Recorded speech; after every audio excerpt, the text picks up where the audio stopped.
एक खुशहाल गांव में शंभू नाम का एक गरीब किसान रहता था। शंभू के पास अपनी कोई ज़मीन नहीं थी। वो दूसरों के खेतों में मजदूरी करके अपना घर चलाता था। उसकी बेटी गौरी शहर से अपनी पढ़ाई पूरी करके गांव लौटी थी। शंभू अपनी बेटी को बहुत प्यार करता था, लेकिन उसकी गरीबी हमेशा उसके आड़े आती थी। गौरी बेटा, तू शहर से पढ़ लिख कर आई है। मेरा मन था कि मैं तेरे लिए कुछ अच्छा करूं, तुझे अच्छा खाना खिलाऊं, लेकिन इस साल काम बहुत कम है। पिताजी, आप चिंता क्यों करते हैं? मैं आ गई हूँ ना। हम अपनी मेहनत से अपनी किस्मत बदलेंगे। आप बस हिम्मत मत हारिए। हिम्मत तो है बेटा, पर बिना जमीन के किसान क्या करेगा? सुना है सेठ करोड़ीमल अपनी बंजर जमीन को ठेके पर दे रहा है, पर उसकी शर्तें बहुत अजीब होती हैं। सेठ करोड़ीमल अपने बरामदे में आराम से बैठा है। उसका नौकर लल्लू भी वही है। मालिक, आपने जो पिछले साल गरीब किसानों से अनाज लिया था, उससे हमारा गोदाम भर गया है और किसान बेचारे भूखे मर रहे हैं। अरे लल्लू, दिमाग होना चाहिए। वो किसान मेहनत करते हैं और मैं दिमाग लगाता हूँ। इस साल मैंने एक नई शर्त सोची है। जो भी मेरी जमीन मांगेगा, मैं उसे मीठा और कड़वा की शर्त पर दूंगा। फायदा सिर्फ मेरा होगा। तभी शंभू हवेली में प्रवेश करता है।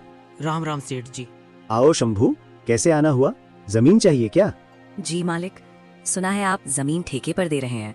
अगर थोड़ा सा टुकड़ा मुझे भी मिल जाए तो मेरी बेटी और मेरा गुजारा हो जाएगा।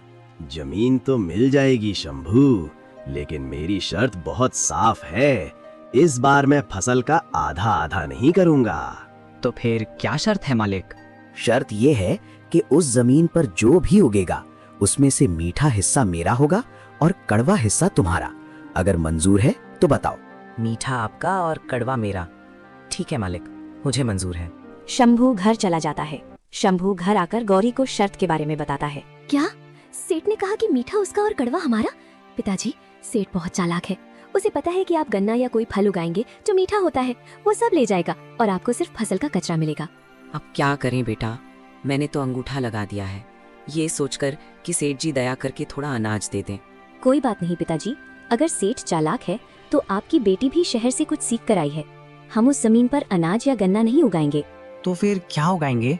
हम उस जमीन पर करेले की खेती करेंगे। वे स्वाद में कड़वे होते हैं।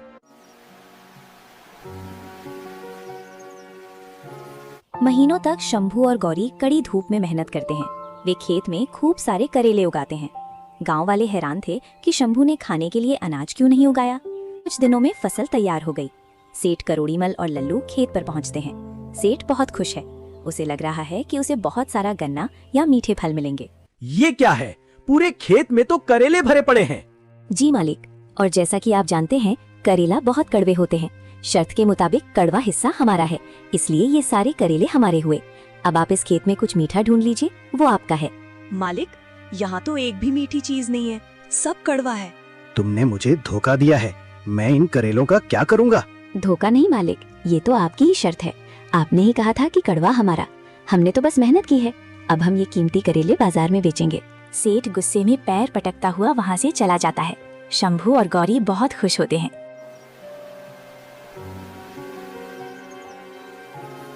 कुछ दिन बाद शंभू फिर से खेती करने के लिए सेठ जी के पास जाता है। सेठ जी, मुझे खेती करने के लिए जमीन चाहिए। आपकी जो भी शर्त है वो बता दीजिए। शंभू, पिछली बार तुम जीत गए, लेकिन इस बार मैं तुम्हें गांव के पीछे वाला फलों का बगीचा देता हूँ। वहाँ तुम नए पेड़ लगाओ। जी मालिक, इस बार क्या शर्त है? इस बार की शर्त बहुत सीधी है। तुम पेड़ लगाओगे, मेहनत करोगे, लेकिन पेड़ के ऊपर का हिस्सा मेरा होगा और पेड़ के नीचे का हिस्सा तुम्हारा। ठीक है मालिक, मुझे मंजूर है। शर्त हारने के बाद सेठ करोड़ीमल की रातों की नींद उड़ चुकी थी। हार से ज्यादा उसे एक किसान की बेटी से मिली जिल्लत चुभ रही थी। अब वो ऐसी चाल बुन रहा था जो शंभू के परिवार को उम्र भर के लिए उसका गुलाम बना दे। लल्लू, वो लड़की शहर से क्या पढ़कर आई है? खुद को बहुत बड़ी तोप समझती है। पिछली बार उसने कड़वा मीठा कहकर मुझे ठग लिया, लेकिन इस बार मैं उसे ऐसा जाल बिछाऊंगा कि वो चाहकर भी नहीं निकल पाएगी। मालिक, इस बार ऊपर और नीचे वाली शर्त तो कमाल की है। पेड़ पर फल तो ऊपर ही लगते हैं। अब वो चाहे जो भी पेड़ लगाए, आम, अमरूद या जामुन, फल तो ऊपर की डालियों पर ही आएंगे। और शर्त के मुताबिक ऊपर का हिस्सा आपका, यानी फल आपके और उसकी जड़ें उसकी। बिल्कुल सही लल्लू, जड़ें तो मिट्टी में दबी रहती हैं। शंभू उन जड़ों का क्या करेगा? वो जड़ों को खाएगा या बाजार में बेचेगा? इस बार तो उसकी सारी मेहनत मेरे गोदाम में आएगी। शंभू घर लौटता है और गौरी को नई शर्त के बारे में बताता है। शंभू बहुत डरा हुआ है। बेटा गौरी, मुझे लगता है इस बार हमने बहुत बड़ी गलती कर दी। सेठ ने फलों का बगीचा दिया है और शर्त रखी है कि पेड़ के ऊपर का हिस्सा उसका और नीचे का हमारा। अब तू ही बता, पेड़ के ऊपर तो फल लगते हैं, अगर सारे फल सेठ ले गया तो हमारी साल भर की मेहनत मिट्टी में मिल जाएगी। हम जड़ों का क्या करेंगे? पिताजी, सेठ को लगता है कि फलों का बगीचा मतलब सिर्फ आम या अमरूद होता है। उसे ये नहीं पता कि प्रकृति ने हमें मिट्टी के नीचे भी बहुत कुछ दिया है। क्या मतलब बेटा? पिताजी, आप बस गांव के बाजार से प्याज और मूंगफली के बीज ले आइए। हम उस बगीचे में ऐसे फल और सब्जियां उगाएंगे जो जमीन के नीचे बढ़ती हैं। पर बेटा, वो तो फलों का बगीचा है। पिताजी, बगीचा वो होता है जहाँ मेहनत से कुछ उगाया जाए। सेठ ने पेड़ कहा है, पर ये नहीं कहा कि कौन से। आप बस देखते जाइए, इस बार सेठ जी अपनी ही शर्त पर आंसू बहाएंगे। अगले कुछ महीनों तक शंभू और गौरी ने उस बगीचे को स्वर्ग बना दिया। गौरी ने तकनीक का इस्तेमाल किया। उसने जमीन के ऊपर ऐसी बेलें और पत्तियां फैला दी जो बहुत हरी भरी दिखती थीं। अरे शंभू, इस बार क्या उगाया है? ऊपर तो सिर्फ पत्ते ही पत्ते दिख रहे हैं, फल कहाँ है? भाई, फल आने में अभी समय है, बस देखते जाओ। सेठ जी वहाँ आए। हाँ भाई शंभू, समय पूरा हुआ, चलो शर्त पूरी की जाए। जैसा कि तय हुआ था, पेड़ और पौधों के ऊपर का सारा हिस्सा मेरा है।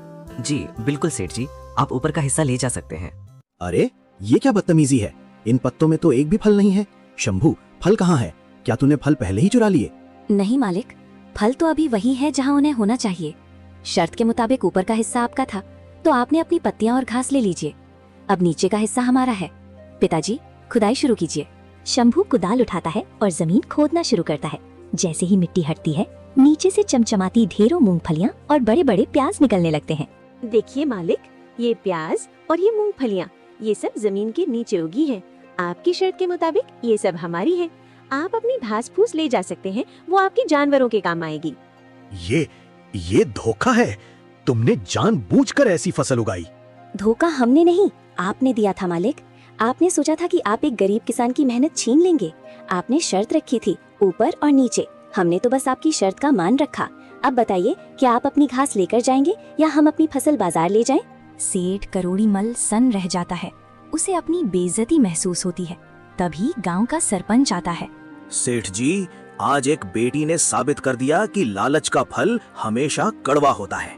आपने बरसों से इन गरीब किसानों का खून चूसा है। आज आपकी अपनी ही शर्तें आपके गले की फांस बन गई हैं। अगर अब भी आप नहीं सुधरे तो पूरा गांव आपकी हवेली का बहिष्कार करेगा। मालिक, बात बिगड़ गई है, माफी मांग लेना ही ठीक है। मुझे माफ कर दो शंभू, गौरी। मुझे समझ आ गया है कि मेहनत का कोई विकल्प नहीं होता और चालाकी हमेशा नहीं चलती। सेठ करोड़ीमल ने उसी वक्त अपनी पुरानी सारी शर्तें रद्द कर दी। उसने शंभू और गांव के अन्य किसानों के गिरवी रखे हुए कागज वापस कर दिए। शंभू, आज से वो बगीचा तुम्हारा है और गांव की जमीन पर जो भी किसान मेहनत करेगा, फसल का 2/3 हिस्सा उसका होगा। मैं सिर्फ अपनी जमीन का सही किराया लूंगा, कोई बेतुकी शर्त नहीं रखूंगा। मालिक, आपका बहुत बहुत धन्यवाद। पिताजी, ये जीत सिर्फ हमारी नहीं, सच्चाई और समझदारी की है। कहानी की सीख, बुद्धि और चतुराई से बड़े लालच और अन्याय को हराया जा सकता है। ईमानदारी की मेहनत कभी खाली नहीं जाती।